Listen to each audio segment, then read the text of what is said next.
அண்மை செய்தி.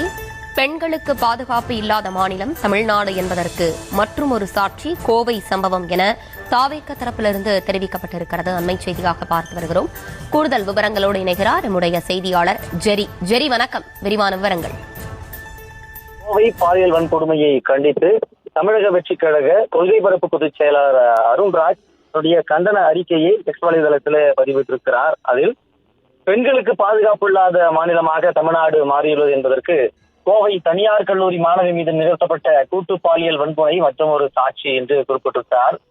போதை கலாச்சாரத்தால் தமிழகத்தின் இளைஞர்கள் மாணவர்கள் சீரழிந்து வருகிறார்கள் என்று பலமுறை வலியுறுத்தியும் இந்த போலி அப்பா மாடல் அரசு எந்த ஒரு நடவடிக்கையும் முறையாக எடுக்காத காரணத்தினால் போதையில் பாதியில் சென்ற அந்த கூட்டம் நேற்று இரவு கோவை மாநகர் விமான நிலையம் ஒட்டியுள்ள பகுதியில் தனியார் கல்லூரி மாணவியின் நண்பரை தாக்கி அப்பெண்ணை பாலியல் வன்கொடுமை செய்திருப்பது தமிழ்நாட்டையே அதிர வைத்துள்ளது.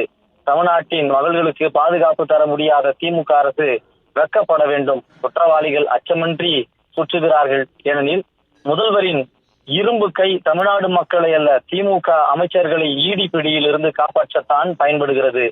திமுக ஆட்சி அராஜகம் செய்பவர்களுக்கான ஆட்சி என்பது மீண்டும் நிறுவனமாகி இருக்கிறது. தமிழ்நாட்டில் காவல்துறை ஒன்று இருக்கிறதா என்பதே கேள்விக்குறியாக இருக்கிறது என்று தன்னுடைய கண்டன அறிக்கையிலே அருண்ராஜ் குறிப்பிட்டிருக்கிறார்.